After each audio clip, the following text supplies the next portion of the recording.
नमस्कार, आप देख रहे हैं देश न्यूज। हमारे खास कार्यक्रम बीच बहस में आप सभी का स्वागत करता हूं। मैं आपका दोस्त सूरज पाठक। हमारे खास कार्यक्रम में आज हम बात करने वाले हैं विदेश में राहुल का ज्ञान और फिर भारत का अपमान।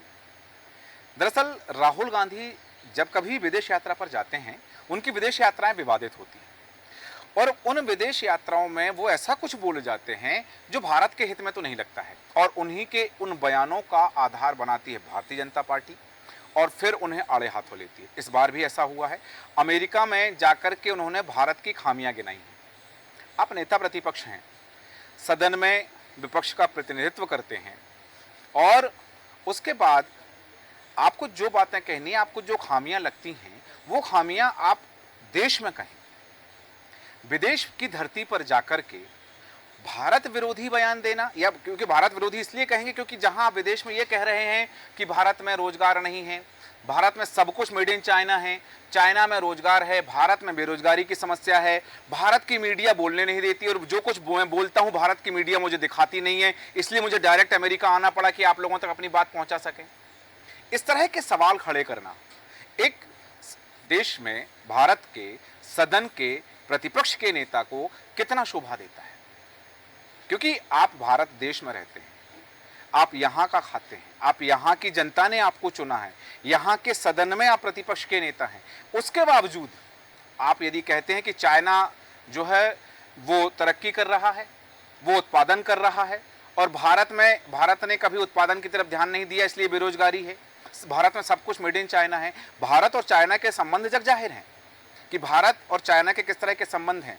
अभी गलवान घाटी की घटना को हम भूले नहीं हैं और आप विदेश की धरती पर जाकर के कहते हैं कि चाइना तरक्की कर रहा है, भारत में सब कुछ मेड इन चाइना है। कितना राजनीतिक है यह बयान, या केवल अपनी राजनीतिक रोटियां सेकना है, केवल सुर्खियों में आना है, इस कारण से यह बयान दिया जाना है? तो फिर यदि सत्ता पक्ष या भारतीय जनता पार्टी के लोग निशाना साधते हैं तो फिर वो कहाँ गलत है? इसी विषय पे हम चर्चा करने वाले हैं खास मेहमानों के साथ। आपका परिचय कराते हैं पहले मेहमानों से। हमारे साथ में राजनीतिक विश्लेषक वरिष्ठ पत्रकार आलोक सिंघई जी जुड़े हुए हैं। आलोक सिंघई जी, बहुत स्वागत है आपका देश न्यूज में। साथ ही वरिष्ठ पत्रकार और राजनीतिक विश्लेषक अजय श्रीवास्तव जी हमारे साथ हैं। अजय श्रीवास्तव जी, आपका स्वागत करते हैं। और वरिष्ठ पत्रकार और राजनीतिक विश्लेषक कल्पना शर्मा जी हमारे साथ हैं। कल्पना जी, आपका स्वागत करते हैं।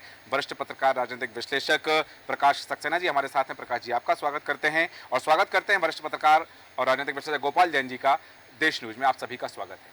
आप सभी का स्वागत के बाद मैं चर्चा की शुरुआत करना चाहूंगा। आलोक सिंघई जी, आपके पास आना चाहूंगा। राहुल गांधी ने विदेश की धरती पर एक बार और मुंह खोला और फिर भारत का अपमान हुआ। भारतीय जनता पार्टी कह रही है कि भारत का अपमान है। यदि हम भारत के नागरिक बन के सोचें तो हमें भी लगता है कि आप विदेश की धरती पर जाकर कह रहे हैं कि भारत में सब कुछ मेड इन चाइना है।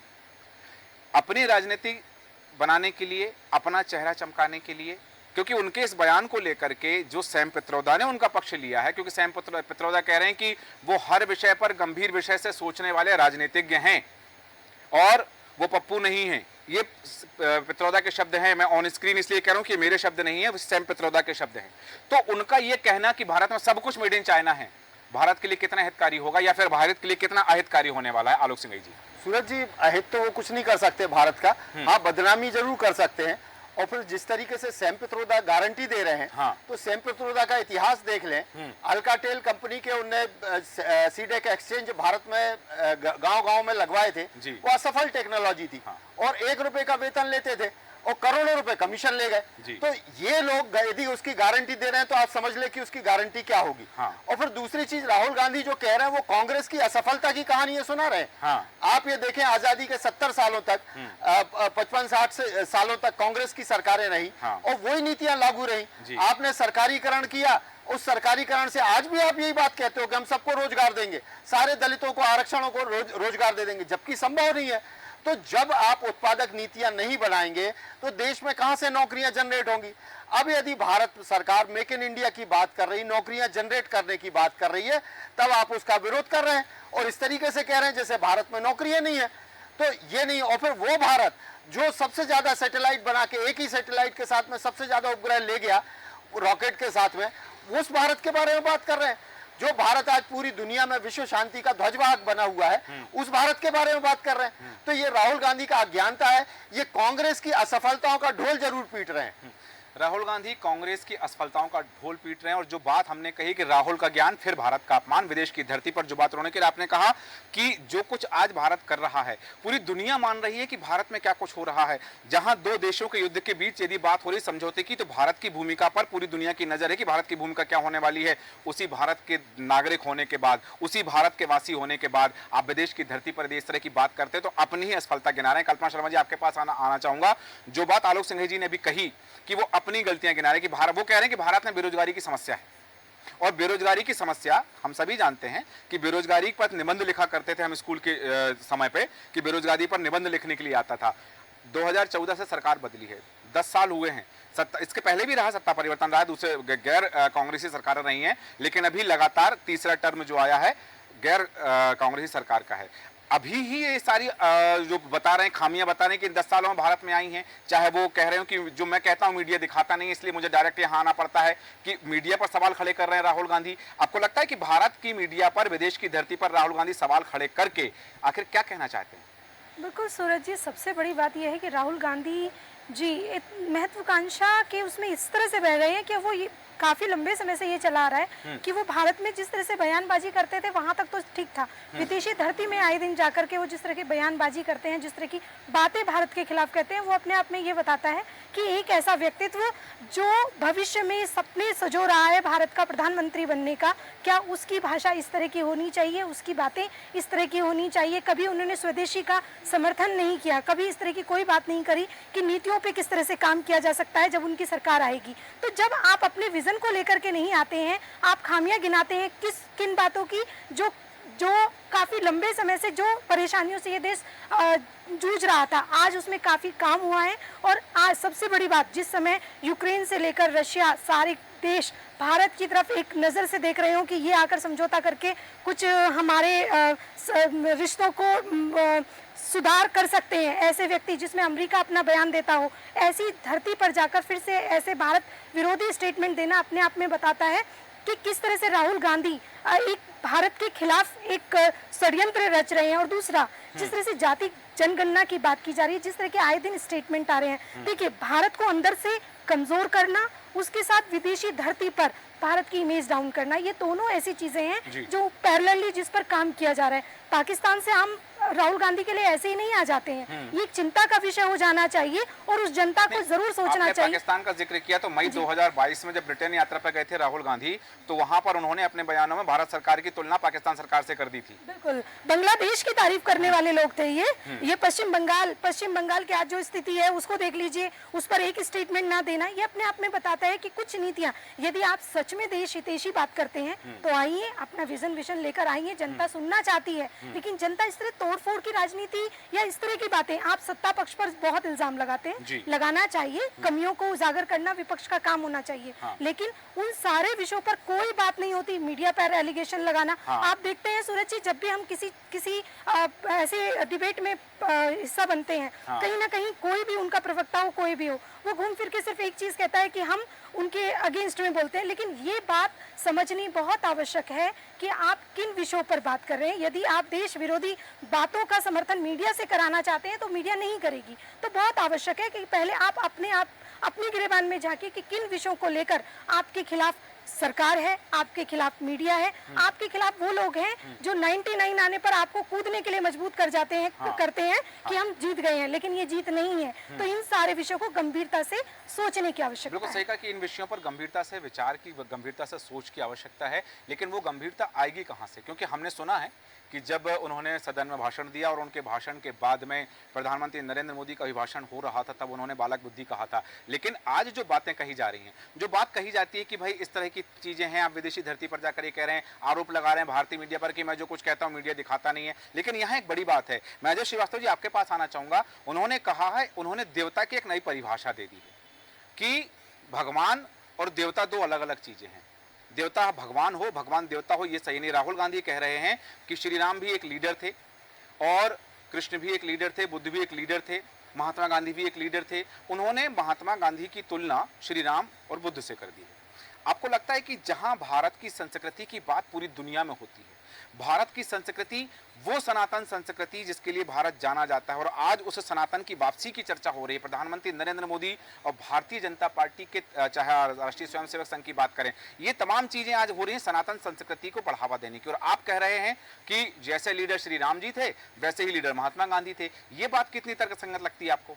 देखिए, पहली चीज जो है कि राहुल गांधी जी जो हैं वो आज तक परिपक्व राजनेता नहीं हो पाए हैं। एक कच्चा फल जो होता है वो कांग्रेस ने पेश किया, और वो कच्चा फल है, वो कच्चा ही रहा है। मतलब एक कच्चा राजनीतिज्ञ जो होता है उनकी जो बातें हैं, तीसरी बार कांग्रेस 100 सीट नहीं ला पाई है, तीसरा लोकसभा चुनाव आ गया, लेकिन उनका नहीं है। यदि उन्होंने ये चर्चा की होती, इस बात को किया होता, तो 1955 में चाउइनलाई और नेहरू के बीच में एक समझौता हुआ था, उसे पंचशील समझौता कहा था, और उसमें नारा दिया था कि हिंदी चीनी भाई भाई, मतलब दोनों को एक भाई बताया था। लेकिन जो हुआ उसके बाद में सबको मालूम है कि उन्होंने 62 में वार किया, और हिंदुस्तान की काफी हद तक जमीन उन्होंने कब्जे में कर ली, कई वर्ग मील तक की, और हमारा मानसरोवर उनके पास चला गया। नंबर दूसरी चीज कि 91 में जब नरसिम्हा राव की सरकार थी, प्रणब मुखर्जी जो थे, मनमोहन सिंह जी जो थे, वो आपका वित्त मंत्री थे, तब उस समय जो बात हुई थी वो डंकल प्रस्ताव था।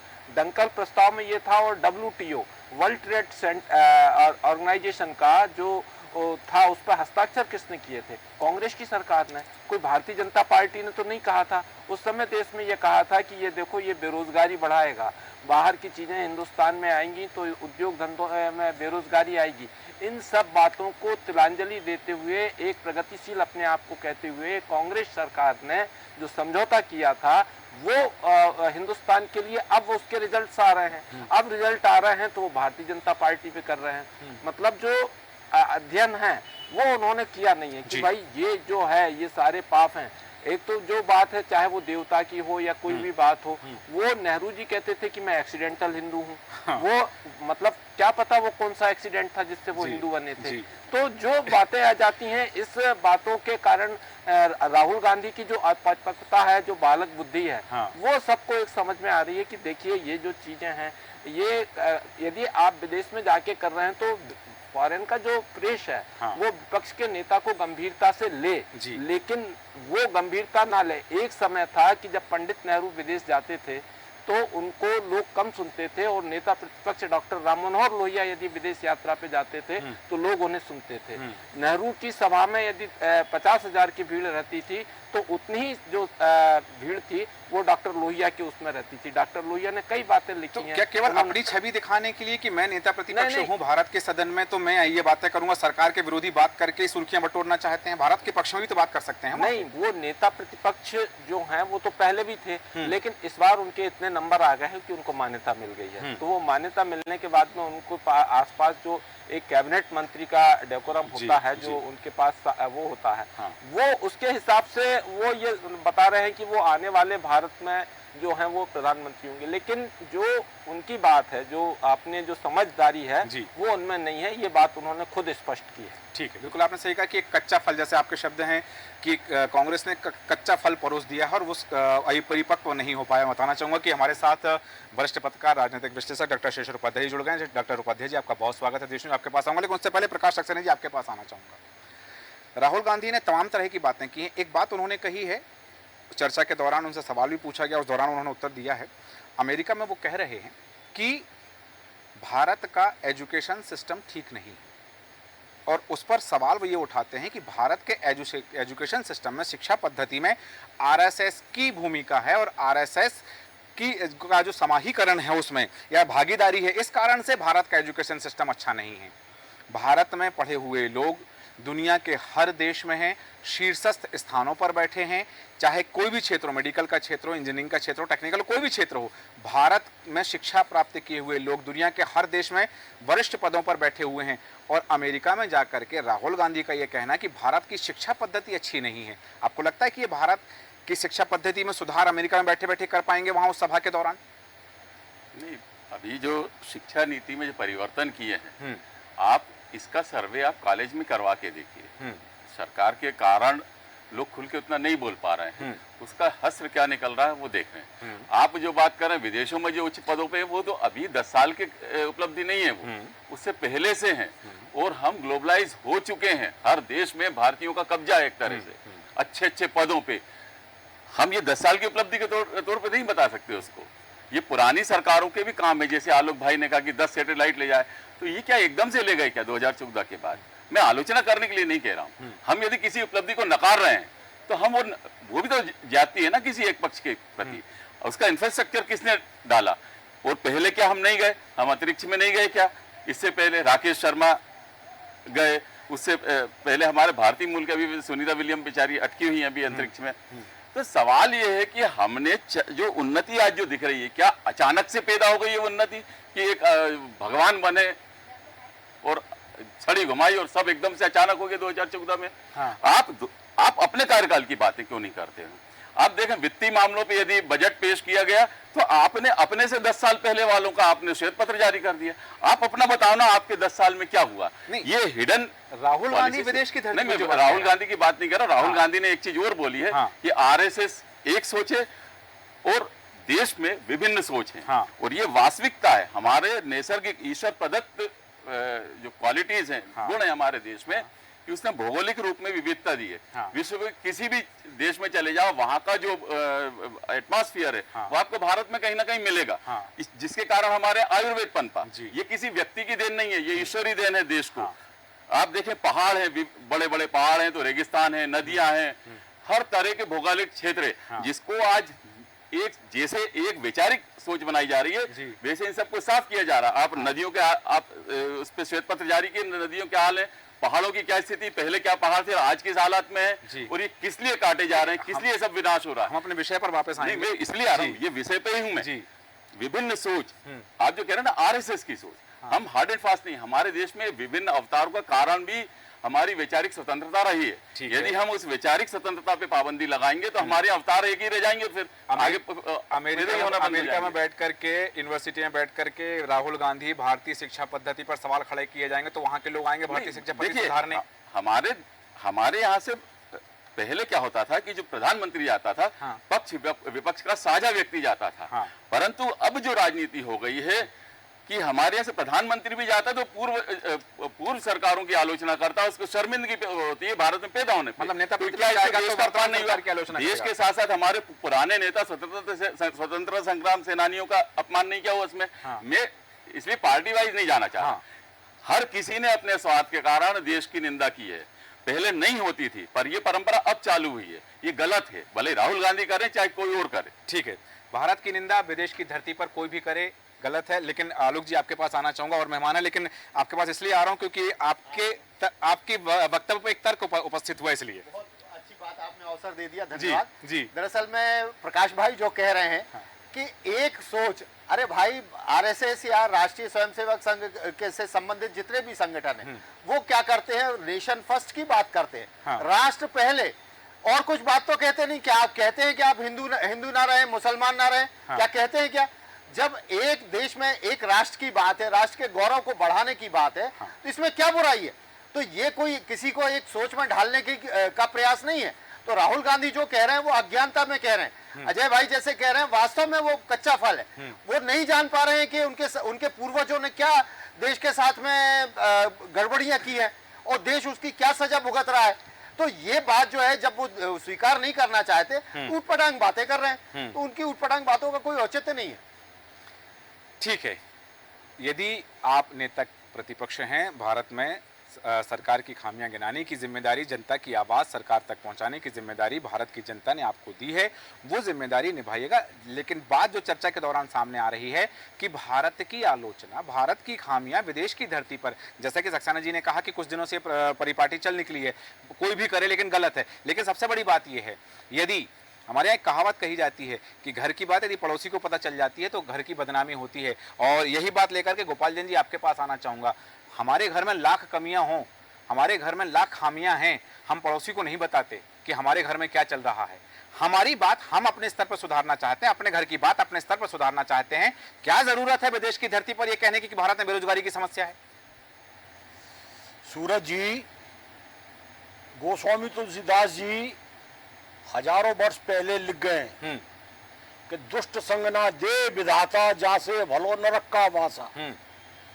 आज मेरे देश का ये दुर्भाग्य है कि एक ऐसा नॉन मैच्योर व्यक्ति हाँ।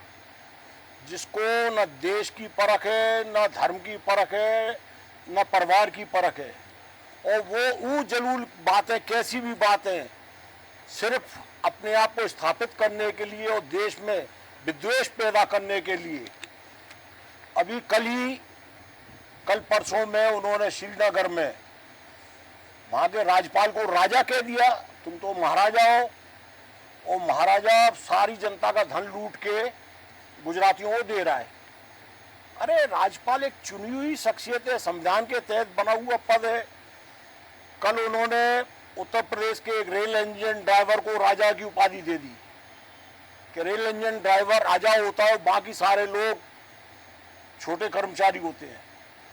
तो क्या अब रेल इंजन ड्राइवर और कर्मचारी और जो झंडी हिलाने वाला है, जो लाइट दिखाने वाला है, इन सब के बीच में भी आप जनगणना करवाएंगे अलग अलग? देश में सबको आप जिसको जो मर्जी कहो ना, विदेश में जाकर के इस तरह की बात कहने का औचित्य क्या है?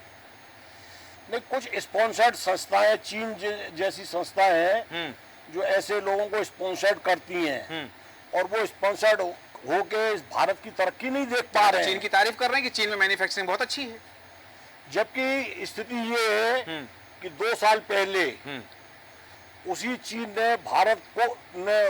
चीन को 1 करोड़ मैट्रिक टन चावल बेचा है। आप अपनी मन में मियां मिट्ठू बने रहे, मोगेरी लाल के सपने देखे, कौन रोक रहा है? लेकिन चीन में भुखमरी की हालत बहुत ज्यादा खराब है। चावल के लिए वो डिपेंड है भारत पे।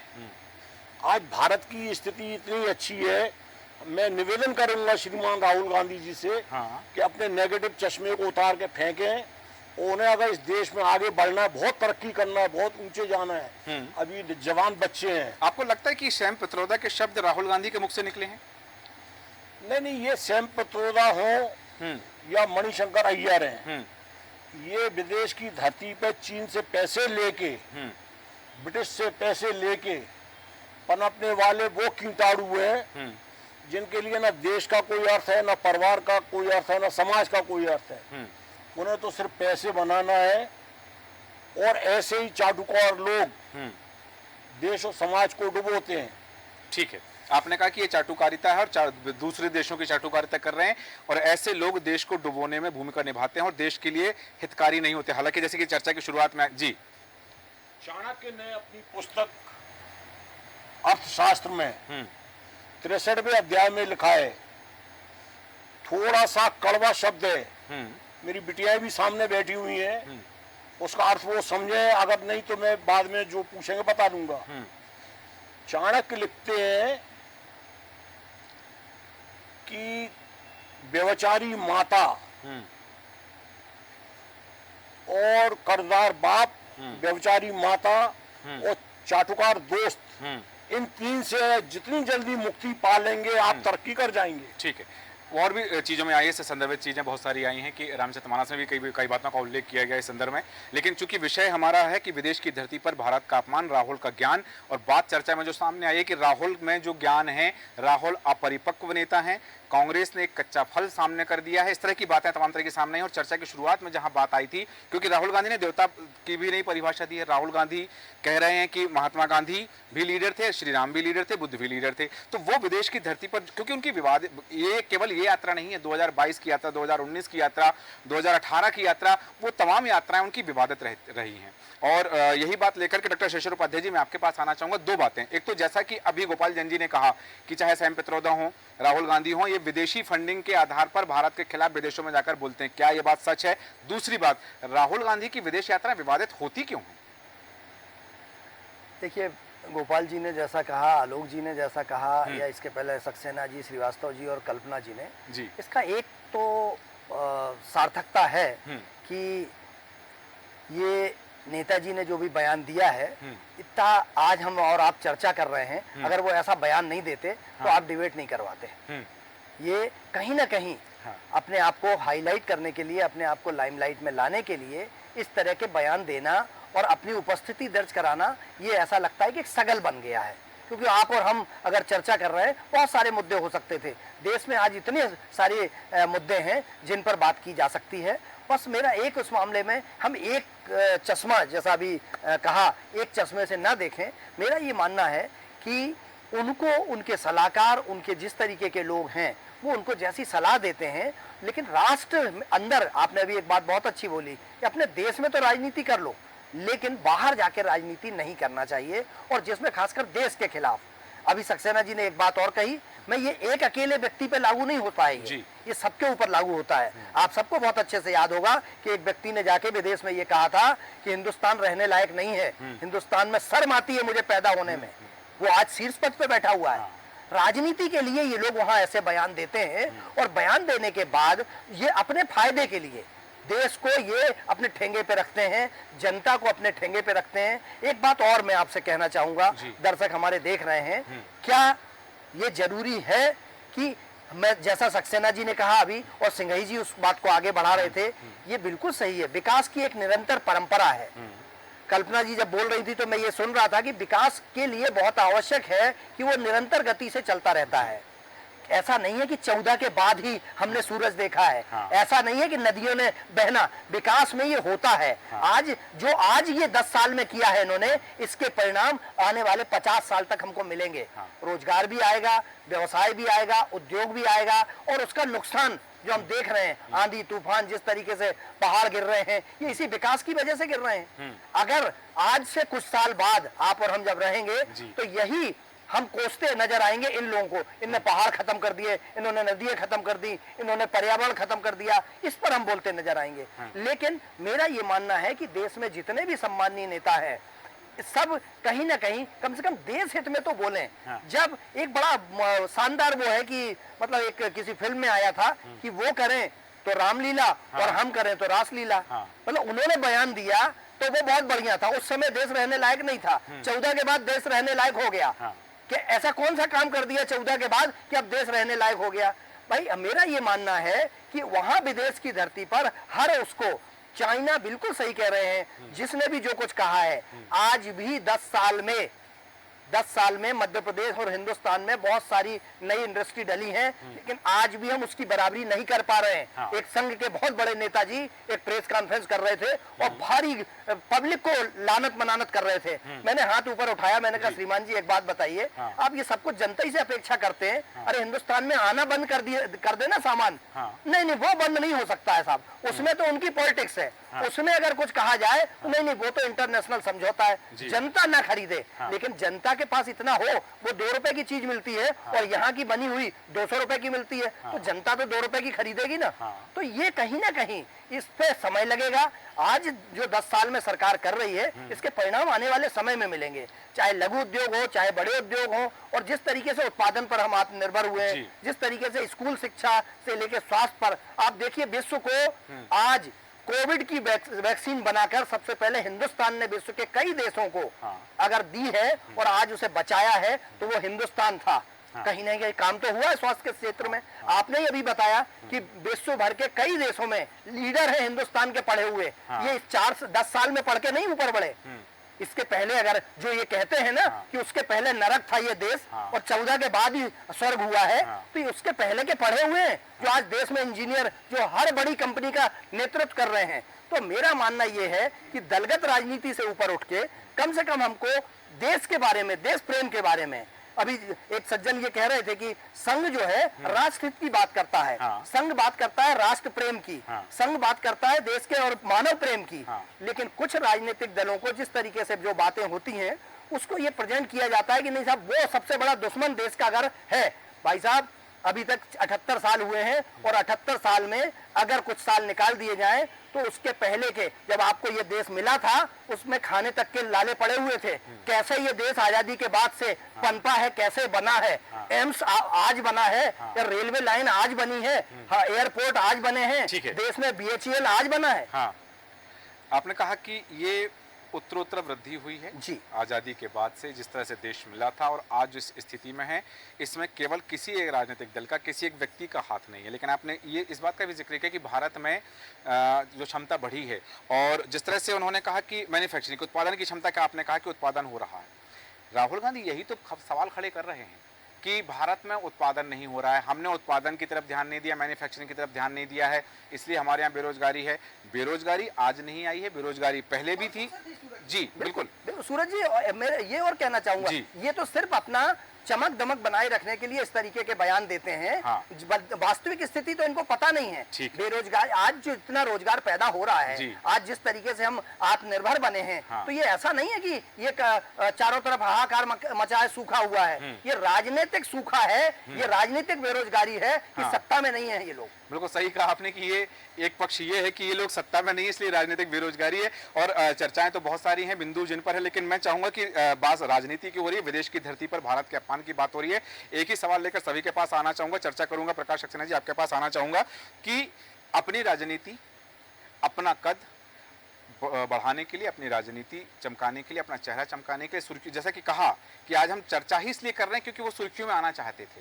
उन्होंने बयान जानबूझ के इसलिए दिया है, लेकिन सिर्फ सुर्खियों में बने रहने के लिए विदेश की धरती पर यदि भारत का अपमान किया जाता है अपनी राजनीति चमकाने के लिए, तो सीधी बात है कि जहां एक तरफ आलोक सिंह जी ने जो बात कही, संघ बात करता है नेशन फर्स्ट की, जैसा आपने कहा कि वो एक विचारधारा की बात करते हैं और हमारे यहाँ बहुआयामी विचारधारा है। राहुल गांधी ने अपने उस वक्तव्य में कहा है कि हम बहुआयामी विचारधारा का समर्थन करते हैं। ये जो तमाम चीजें, उनका पूरा भाषण है, उनके जो सवाल किए गए, जो उत्तर उन्होंने दिए हैं, वो जो तमाम चीजें हैं, वो क्या केवल सियासी हैं अपनी राजनीति के लिए, अपना चेहरा और सुर्खियां बटोरने के लिए, या फिर वास्तव में उन्हें देश की चिंता भी है? यही सवाल लेकर सभी के पास आऊंगा। सबसे पहले प्रकाश सक्सेना जी। जैसे आप बता रहे हैं, आलोक भाई ने कहा कि संघ का मानना है कि नेशन फर्स्ट, तो ये एक बहुत डिबेट का विषय है। ये उसका मानना है, उसका परसेप्शन क्रिएट करना कि उसके लिए नेशन फर्स्ट है। हाँ। नेशन, राष्ट्र और देश में एक आंशिक थोड़ा सा भावनात्मक अंतर है। जी। राष्ट्र आप सीमा के हिसाब से देख सकते हैं और देश होता है उसमें रहने वाले लोगों के हिसाब से। आप उसको लोगों को क्या एड्रेस कर रहे हैं, आपकी नीतियां क्या हैं, वो उचित मंच पे कभी, क्योंकि मैं कोई पक्ष नहीं बनना चाहता कि मैं एक नागरिक के तौर पे अपनी पक्ष रखता हूं, और चूंकि नागरिक का पक्ष रखता हूं तो अपने आप में चूंकि कुछ चीजें सत्ता विरोधी जाती हैं तो मुझे सत्ता विरोधी मान लिया जाता है। मेरा सवाल सरकार पर उठाना मेरा फर्ज है और मैं उठाता हूँ। हाँ। तो राहुल गांधी क्या कह रहे हैं, अब ग्लोबलाइज मीडिया भी हो चुका, सब कुछ हो गया।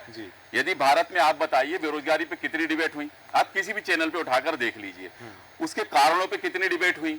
जब यहाँ एड्रेस ही नहीं हो रही है वो चीजें, तो उन्होंने वहां का मंच, जैसे और नेता भी जाते हैं विदेशों में अपने मंच तलाशते हैं।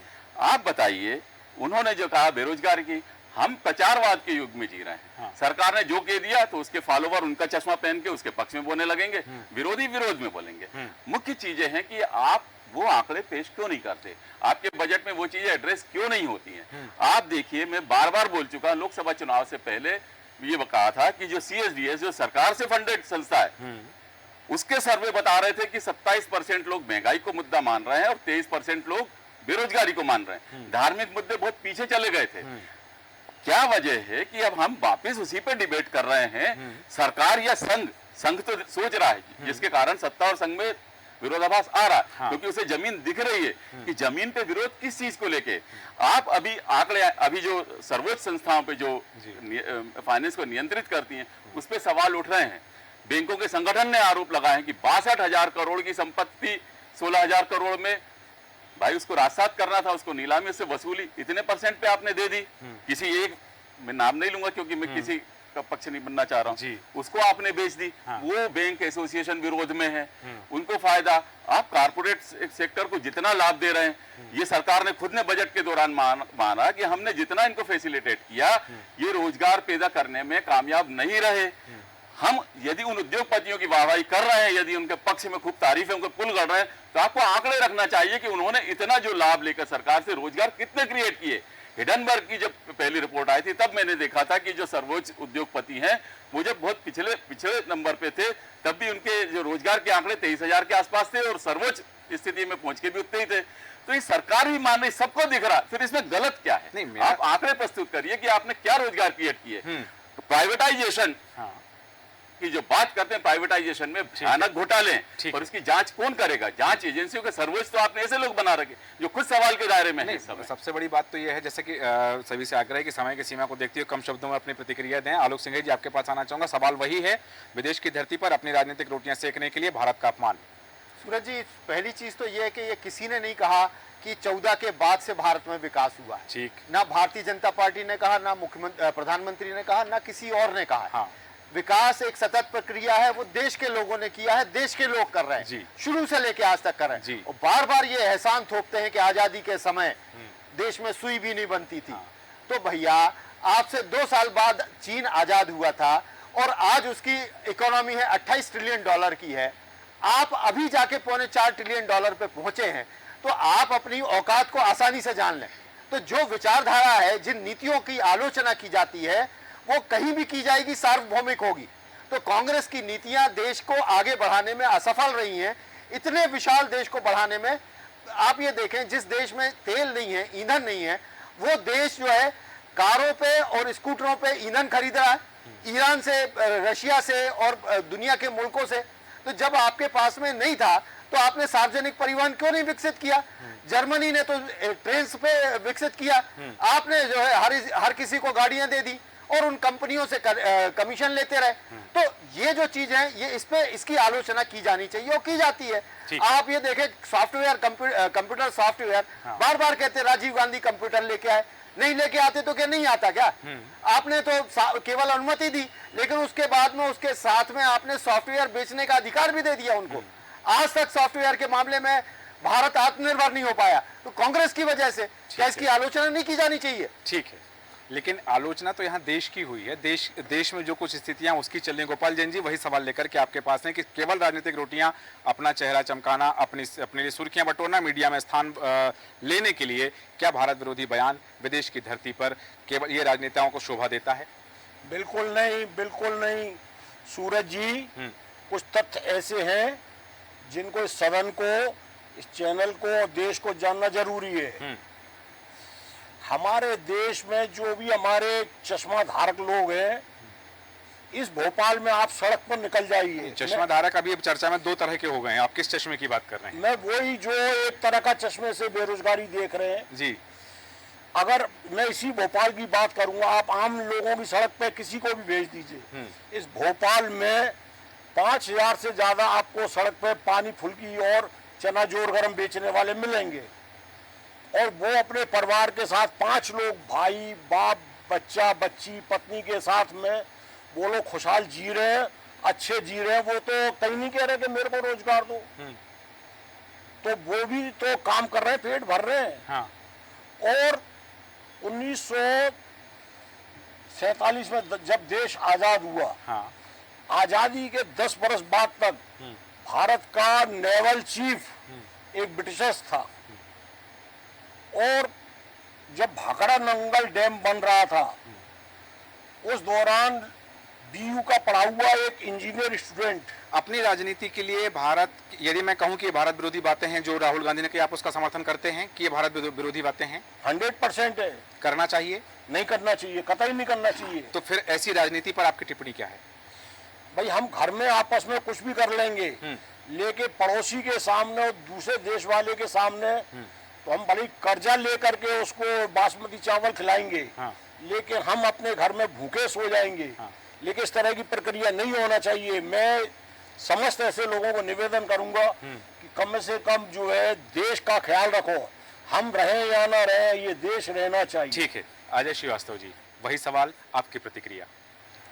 देखिए, ऐसा है कि राहुल गांधी जो है, मैं पहले कह चुका हूं कि वो कच्चा फल है। हाँ। और जब वो परिपक्व नहीं हो पाए, और वहाँ परिवारवाद है, अब उनसे बड़ा नेता कोई नहीं हो पाता है। दूसरी चीज क्या है कि सोनिया गांधी जी जो हैं, वो भी महिला विरोधी रही हैं। उनसे अधिक परिपक्व तो प्रियंका गांधी थी। तो लेकिन चूंकि लड़का था, पुरुष था, तो राहुल गांधी को आगे लेके आ गए। तो जो चीज होती है, विदेश में आप गए हैं, विदेश में आपको कैसे रहना चाहिए, क्या उसकी तहजीब है, क्या उससे देश का मान बढ़ाने गए हैं, आपकी यात्रा किसने प्रायोजित की है, इस पे भी है। क्या आप दूसरों के उस पर गए हैं, वहाँ आपका हिडन वर्क से कौन सा है। अमेरिका का सोरेस जो है, जिसने कि बांग्लादेश की सरकार गिराई, तो एक विदेशी ताकतें हैं जो षड्यंत्रकारी हैं, जो हिंदुस्तान की छवि को लेकर काफ़ी हद तक ये चाहती हैं कि ये जीवन मतलब ये हिंदुस्तान उठ कैसे रहा है। ये जो है एक पद्धति होती कि हमारे अंगूठे के नीचे सारे देश दबना चाहिए। तो जो आप देख रहे हैं कि जब यदि कोई बेकार नेतृत्व आ जाता है, चाहे यूक्रेन का नेतृत्व ले लीजिए, आज उसने पूरा यूक्रेन बर्बाद करवा दिया है, लेकिन वो समझौते के लिए तैयार नहीं है। जो मतलब जनता भी चाह रही है कि हाँ समझौता हो जाए, युद्ध से मुक्ति मिले। तो इस प्रकार के कई चीजें रहती हैं। तो जो एक उनका सोच बन गया है, एक विचारधारा बन गई है। देखिए क्या है कि हिंदुस्तान में 4 विचारधाराएं हैं। एक है आपका कांग्रेस पार्टी की विचारधारा, दूसरी है संघ परिवार की विचारधारा, तीसरी है वामपंथी विचारधारा और चौथी है समाजवादी विचारधारा। जो सारी राजनीति है वो इसी के इर्द गिर्द घूमती है। तो यदि संघ परिवार अपनी विचारधारा की है तो उसे जनता ने समर्थन दिया है, और समर्थन दिया है संघ परिवार ने, तो आप उस संघ परिवार की देवता और उसको क्यों कर रहे हैं? आपकी ऐसी विचारधारा जो कांग्रेस की है, क्योंकि कांग्रेस ने कोई अच्छा काम नहीं किया है। कांग्रेस ने जो है एक समूह था, यदि उन्होंने भारत का विभाजन किया, वो विभाजन भी ठीक से नहीं किया। उन्होंने उठा के आजाद कश्मीर दे दिया, चाहे वो चाइना से लड़ाई का मामला हो, और पूरे जो जितने वहां पर जाना था कि हिंदू बहुल जिले जो थे बांग्लादेश में, वो उन्होंने पूर्वी पाकिस्तान को दे दिए थे उस समय पाकिस्तान के बंटवारे में। तो कई जो समस्याएं हैं कांग्रेस ने जो पैदा की हैं, जब आप जाते हैं यदि कोई बात होती है तो उसकी जड़ में जो है वो कांग्रेस मिलती है। ठीक है। क्योंकि कांग्रेस ने हमेशा जो निर्णय लिए हैं, या कोई समस्या आएगी विदेश नीति को लेके या कोई बात को लेके, आज दुनिया में डॉक्टर हेनरी किसिंजर के बाद में, हेनरी किसिंजर जो थे उन्होंने यहूदी थे वो, और सबसे बड़े राजनयिक रहे दुनिया के। उन्होंने अमेरिका की जो विदेश नीति की डेफिनेशन दी, वो डेफिनेशन के अंतर्गत अमेरिका विश्व में सबसे ताकतवर और संपन्न देशों में उसकी गिनती हुई। और वही काम हेनरी किसिंजर के बाद यदि कोई व्यक्ति है तो वो एस जयशंकर हैं, जिन्होंने कि हिंदुस्तान की विदेश नीति को जो नया आयाम दिया है, तो उससे जो भारत की प्रतिष्ठा बढ़ी है, तो उसको गिराने का काम जो है वो विदेश में चल रहा है, और राहुल गांधी उस आग में घी डालने का काम। ठीक है, यही बात लेकर के कल्पना जी आपके पास मेरा प्रश्न वही, अपनी राजनीतिक रोटियां सेकने के लिए जो बात अभी श्रीवास्तव जी ने कही कि जो दूसरे देश हैं जो भारत की छवि को धूमिल करना चाहते हैं, क्या उनके एजेंडे में राहुल गांधी शामिल हो गए हैं? देखिए सूरज जी, जिस तरह से अभी कहा जा रहा है कि हमें विदेशी धरती पर भारत के बारे में सोचकर बोलना चाहिए, मुझे ऐसा लगता है कि हमें अपने देश में भी कोई भी स्टेटमेंट सोच समझ कर देना चाहिए जब देश से संबंधित मामले हों, जब देश को बांटने से संबंधित मामले हों, जब देश में इस तरह की कोई माहौल बनता हो जिससे कहीं ना कहीं वातावरण खराब हो सकता है, तो बहुत सोच समझ के देना चाहिए। तो ऐसा नहीं है कि सिर्फ विदेशी धरती पर, लेकिन एक बहुत बड़ी बात, जिस तरह से बांग्लादेश की इस समय स्थिति है, कौन नहीं जानता कि उसके पीछे किस तरह की राजनीति है। क्या अमेरिका चाहेगा कि भारत कभी विश्व शक्ति बने? कभी नहीं चाहेगा। ऐसे बहुत सारे देश हैं, चाहे चाइना की बात कर लूँ, भारत को देखकर कभी वो एक पॉजिटिव वाइब्स अपने लिए नहीं रखता। पाकिस्तान की बात कर लो, बाकी हमारे बॉर्डर से लगे हुए जितने देश हैं, ऐसी स्थिति में यदि कोई एक व्यक्ति बाहर जाकर जिसको अवसरवादी कहा जा सकता है, इस तरह की अगर वो चीज़ें बाहर जाकर कहे जिसका फ़ायदा लोग उठा सकते हैं, तो मुझे ऐसा लगता है बहुत सोच समझकर बयान देने की आवश्यकता है। लेकिन सूरज जी, इसमें एक सबसे बड़ी बात यह है कि जब हम एक बहुत स्टेटमेंट अभी मैं सुन रही थी कि देश, नेशन और देश में अंतर की बात की है। देश में अंतर कर लीजिए या नेशन में आप कुछ भी अंतर कर लीजिए, लेकिन नेशन फर्स्ट, देश पहले होना चाहिए। यदि आप देश को प्राइमरी स्टेज पर नहीं रखते हैं तो बाकी सारी चीज़ें उसके आगे फेल हो जाती हैं। जब देश की बात आती है, जब उसको भाषा आप अलग अलग शब्दों से अलग अलग परिभाषित कर सकते हैं, लेकिन उसका मोटिव सिर्फ एक होना चाहिए। जब मेरे देश की बात आए उस समय हम सब एक सुर में बोलने चाहिए। लेकिन समस्या सिर्फ यही आती है कि उस समय हम ये कह देते हैं कि हम भिन्न भिन्न विचारों के लोग हैं, हम भिन्न भिन्न विचारों के लोग हो सकते हैं, लेकिन हम इस देश में रहते हैं। इससे संबंधित जितने भी मामले हों उस पर एक सुर में हमें बोलना चाहिए जब देश हित की बात हो। लेकिन समस्या वही आती है कि जब हम धर्म को, जब हम जाति को अपने देश से ऊपर रखने की बात करते हैं और उसको लेकर के चर्चाएं आम करने की कोशिश करते हैं कि किस तरह से सिर्फ एक धर्म को बांट दिया जाए ताकि इनकी राजनीति चमकती रहे, तो ये बहुत ज्यादा चिंता का विषय है।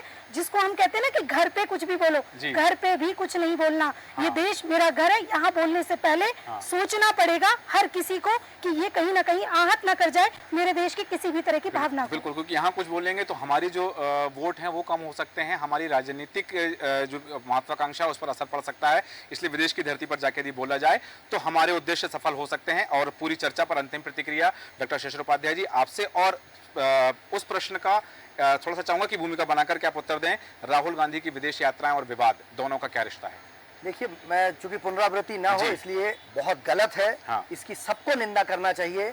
अपनी राजनीति चमकाने के लिए देश में विदेश में बैठकर देश का अपमान करना सरासर गलत है, ये नहीं करना चाहिए। और मेरा ये मानना है कि अपनी राजनीति के लिए अगर इस तरीके की बातें की जाती हैं। दूसरी बात मैं ये जरूर कहना चाहूँगा हमारे सारे मित्र साथियों से कि जो विवाद है वो सिर्फ सत्ता का विवाद है। देखिए कोई भी दूध का धोला नहीं है। हाँ। जिन जिन के नाम ले रहे थे ना, ये आप ये बताइए 10 साल से आप सत्ता में हैं। हाँ। आपने अभी एस जयशंकर का नाम लिया। हाँ। आपने बहुत दिग्गज इतने इतने लोगों के नाम लिए। ये पकोड़े तल रहे थे जब बांग्लादेश में आपका 1 लाख करोड़ रुपए लगा है, चप्पे चप्पे पे आपका आदमी है, आपको खबर नहीं हुई? क्या कर रहे थे आप? अगर पाकिस्तान सफल होता है आपके देशों में तो आप क्या कर रहे हो? इसका दोष भी कांग्रेस को दे रहे हैं आप कि कांग्रेस कर रही है। 10 साल से आप सत्ता में हैं। मेरा मानना है कि अपना स्वीकार करना सीखिए कि जो परिस्थिति है, बहुत बड़ा देश है, एक दिन में सुधार नहीं आएगा, धीरे धीरे सुधार आएगा। उन्होंने इतने साल काम किया, वो नहीं कर पाए। आपके हाथ पकड़े किसी ने मणिपुर को ठीक करने के लिए? आपके हाथ पकड़े किसी ने देश में अन्य दूसरे राज्यों में जो हालत खराब हो रही है? नहीं, वो भी कांग्रेस की देन है। ये कह देना बहुत उचित होता है, बहुत अच्छी बात होती है। लेकिन मेरा ये मानना है राहुल गांधी जी जो कह रहे हैं वो गलत है, परंतु हम उसके पीछे की जो राजनीति टटोलते हैं, आपने अपने बयानों पे नहीं कहा, वो जाएं। आडवाणी जी का याद है हमारे मित्र को कि वहां गए थे, काय के लिए गए थे? जिन्ना की मजार पे। देश के बंटवारे के लिए जिम्मेदार अगर कांग्रेस है तो जिन्ना की मजार पे फूल चढ़ाने क्यों गए थे आप? उसके बाद आप अगर गए थे तो आप जिस तरीके से बिरयानी और साल लेके बिना बुलाए गए थे, जितना अपमान हुआ था, इस पर भी देश की इज्जत कहीं ना कहीं प्रतिष्ठा दांव पर लगी थी। आज जो देश लड़ रहे हैं, हम गौरवान्वित हैं कि आज यूक्रेन की बात आई इसलिए मुझे कहना पड़ रहा है, यूक्रेन हो या हिंदुस्तान का कोई दूसरा, लेकिन आज अगर रूस और यूक्रेन ये कह रहे हैं कि हम मोदी जी इसको सुलझा सकते हैं, हमारा छाती 56 इंच की हो जाती है, हमारा सीना चौड़ा हो जाता है कि विश्व में विश्व गुरु के रूप में बहुत सारे नेता हुए। मैं ये कहना चाहता हूं कि कहीं ना कहीं मोदी जी का है, एस जयशंकर का कहीं ना कहीं रोल है, और विदेश नीति हमारी अच्छी है। हम विश्व में तो बहुत अच्छी छवि बना रहे हैं, अंदर सुधार करने में समय लगेगा। और ये सत्ता के लिए, ये रसिया में भी हो रहा है। हाँ। अभी आपने देखा फ्रांस में क्या हो रहा है। जी बिल्कुल जी, हर देश में, चाइना में भी इतना ही विवाद होता है अंदर अंदर। आपने जैसा हमारे मित्र ने कहा अभी कि वहां भी भुखमरी के हालात है, बिल्कुल सही है, हर देश में होता है। लेकिन इस देश में जैसी राजनीति होती है कि अपने छवि बनाने के लिए विदेशों में देश को अपमानित करो, और उस समय आप जो कहते थे, बयान देते थे, अब अगर किसी दूसरे ने दे दिया वो देशद्रोही हो गया। आप जब कह के आओ कि हिंदुस्तान रहने लायक नहीं है, जन्म लेना अपराध है वहां पे, तब बहुत अच्छी छवि बनती है। तो इन मामलों में मेरा मानना है कि सब मौसेरे भाई हैं, और इस पर जो राहुल जी ने जो कहा है, मेरा मानना सरासर गलत है। विदेश में हो या जैसा बहन कल्पना जी ने कहा है कि देश में हो, राष्ट्र पहले है, देश पहले है। हाँ। हम हिंदुस्तानी हैं, और हिंदुस्तान का जो तिलक है वो सबसे ऊंचा, हमारा मस्तक ऊंचा रहना चाहिए, ये सबसे प्रायोरिटी है हमारी। लेकिन कहीं ना कहीं सूरज जी, आपने एक बात बहुत अच्छी कही थी कि देश हित में सोचने वालों की कहीं ना कहीं ऐसा लगता है कि अपने स्वार्थ, निज स्वार्थों के चलते वो देश की प्रतिष्ठा को दांव पर लगाते हैं, और ये गलत है। इसमें कोई भी दल हो, हमारे जैसा अभी इन्होंने 4 मत बताए हैं। हाँ। इन चारों के अलावा चाहे समाजवादी हो, चाहे एक बहुत बड़ा आपने नाम नहीं लिया, हाँ। सत्ता लोलुप्त मत भी हो गया है। सत्ता के लिए कुछ भी करेंगे वो, पांचवी विचारधारा है। हाँ, पांचवी विचारधारा सिर्फ सत्ता के लिए कुछ भी कर देंगे। तो ये पांचवी विचारधारा इस समय हावी है। हाँ। समाजवादी उतना हावी नहीं है, संघ उतना हावी नहीं है, ये कांग्रेस उतनी हावी नहीं, सत्ता लोलुपता के लिए। आप अगर ये कहते हैं कि बांग्लादेश की सरकार को उसने गिराया था, तो मध्य प्रदेश की 1920 में सरकार को किसने गिराया था? अमेरिका ने गिराया था सरकार को। अगर वो गलत है, ये भी गलत है ना। हाँ। इसको स्वीकार करना चाहिए आदमी को कि कहीं ना कहीं गलत है, तोड़ फोड़ की चीज गलत है, देश हित में होना चाहिए, राष्ट्र हित में होना चाहिए। हम कुछ भी कह देते हैं कि नहीं वो फलाना ऐसा हुआ, जोड़ देते हैं, उदाहरण दे देते हैं, लेकिन इससे सुनी सुनाई है, इसका यथार्थ तथ्यात्मक बात कुछ भी नहीं है। बिल्कुल आपने सही कहा जी। तो कांग्रेस की फूट के कारण गिरी थी भाई सरकार। बांग्लादेश में भी सिंघई की फूट के कारण गिरी है। दोनों पूर्व प्रधानमंत्री लड़ रहे थे, और देश में वहां पे ये माना जाता था कि शेख हसीना जी भारत समर्थक हैं, और वहां कट्टरवादियों ने हमला कर दिया और देश हित के खिलाफ गए वो। ठीक है, सक्सेना जी कुछ कह रहे हैं, कम शब्दों बोलिए आ सकती, पर मैं जी एक पे आपत्ति लेना चाहिए थी कि एक जैसे अब मेरा चश्मा है। हाँ। तो एक चश्मे के मानने वालों को आया था कि व्यभिचारी महिला और कर्जदार पिता, हाँ। क्या ये आपत्तिजनक शब्द नहीं होने चाहिए? क्या ऐसे बयान राष्ट्र के बड़े बड़े नेताओं की तरफ से आए, और व्यभिचार क्या मतलब महिलाओं के अत्याचार को प्रोटेक्ट किया गया एक चश्मे के द्वारा, उनको शे मिलती गई है। हाँ। कोई भी व्यभिचारी महिला हो, हाँ। मैं पहली चीज है हमारे पास सबूत नहीं है, तो खुल के बोलने कौन है। दूसरी चीज हो नहीं हो, मैं तो जो किसी भी स्तर की महिला, मैं हर महिला को सम्मानी के रूप में देखता हूँ। मुझे इस बात पे आपत्ति जो मैंने पहले ही लेना था, जो मैं नहीं बोल पाया। सूक्ति का उल्लेख नहीं, किया है, सूक्ति नहीं, व्यभिचारी महिला किया है। नहीं, तो आपको बताना किसके बारे में बोलूं? तो यहाँ क्या संदर्भ था? व्यभिचारी महिला किसके? हम राहुल गांधी की बात कर रहे थे। चापलूस दोस्त का उन्होंने उल्लेख किया। बचना चाहिए, पर व्यभिचारी महिला, चाटू का दोस्त का उन्होंने उल्लेख किया था। इसलिए मेरा चश्मा साफ है। मैं आपको ये बता रहा हूँ, चश्मे की बात हुई तो मेरा चश्मा हर महिला के लिए आदरणीय, सम्मानीय, वो कैसी भी हो, मुझे उससे मतलब नहीं। दूसरी चीज, चूंकि ये स्पष्टीकरण ने कहा देश और राष्ट्र में, तो क्या होता है कि जो देश है ना, जैसे हमारा राष्ट्रगान है और राष्ट्रगीत है वंदे मातरम, वंदे मातरम में पूरा देश दिखा गया, राष्ट्र नहीं देश। आपने है ना, वंदे मातरम, सत्य श्यामला, है ना, पूरे प्रकृति का वर्णन है। और उस प्रकृति को हनन करने वाले हमारे राष्ट्र के नायक कैसे हो सकते हैं? हमारे प्रथम पूज्य नेता कैसे हो सकते हैं? माफिया सब हर दल में उच्च स्थानों पर छाए हुए हैं। तो ये राष्ट्र और देश में अंतर जब जनता समझेगी तो वो अच्छा नायक चुनेगी। बिल्कुल सही कहा। गांधी जी की आलोचना नहीं की जानी चाहिए सर। हाँ, नहीं, ठीक है। गांधी जी की आलोचना नहीं की करो जानी। ना, कुछ नहीं रोका। आलोचना से परे कोई नहीं है। 370 हटाने की बात करने वालों का साथ देने वालों की बात करते हैं। ठीक है, चलिए, हालांकि बिंदु और जिन पर चर्चा हो सकती है वो विषय लंबा है और हम अपने विषय से अलग ना हो, इसलिए हम जो है विषय पर वापस आते हुए चर्चा को विराम देंगे, क्योंकि बात सिर्फ उस बात की हो रही कि राहुल गांधी ने विदेश की धरती पर जाकर भारत के संदर्भ में जो बात कही, चाहे बेरोजगारी की कही, चाहे देवताओं की नई परिभाषा देने की उन्होंने बात कही है, भारत की शिक्षा नीति की बात कही है, और राहुल गांधी की विदेश यात्रा और विवाद, इन दोनों का संबंध लगातार बना है। चाहे 2022 की यात्रा हो, 2019 की यात्रा हो, 2018 की यात्रा हो, हर बार कुछ ना कुछ उनकी विदेश यात्रा पर विवाद उत्पन्न होते हैं। क्या इन विदेश यात्राओं और विवाद, इनका रिश्ता अलग होगा और उनकी विदेश यात्राओं पर जो विवादित जो बयान देते हैं उस पर विराम लगेगा? हालांकि ये यक्ष प्रश्न है, लेकिन तब भी कहीं ना कहीं बात तो आती है कि राहुल गांधी चर्चा में इसलिए है क्योंकि उन्होंने बयान दिया, और हो सकता है उनका उद्देश्य भी यही रहा हो कि मैं चर्चा में आऊं इसलिए बयान देना है। लेकिन भारत का अपमान भारतीय जनता पार्टी इसे बता रही है कि विदेश में, अमेरिका में राहुल का ज्ञान, फिर भारत का अपमान। ये अब भारतीय जनता पार्टी ने कहा कि अब नहीं सहेंगे और उन पर आपत्ति दर्ज कराई। हालांकि बिंदु और जिन पर चर्चा कर सकते हैं, पर समय अनुमति नहीं दे, चर्चा को विराम देंगे। आलोक सिंघई जी, गोपाल जैन जी, अजय श्रीवास्तव जी, प्रकाश सक्सेना जी, कल्पना शर्मा जी, डॉक्टर शशि उपाध्याय जी, आप सभी का धन्यवाद चर्चा में शामिल होने के लिए। और कल फिर ऐसे ज्वलंत मुद्दे के साथ होगी आपसे मुलाकात। तब तक बना है देश न्यूज के साथ। नमस्कार।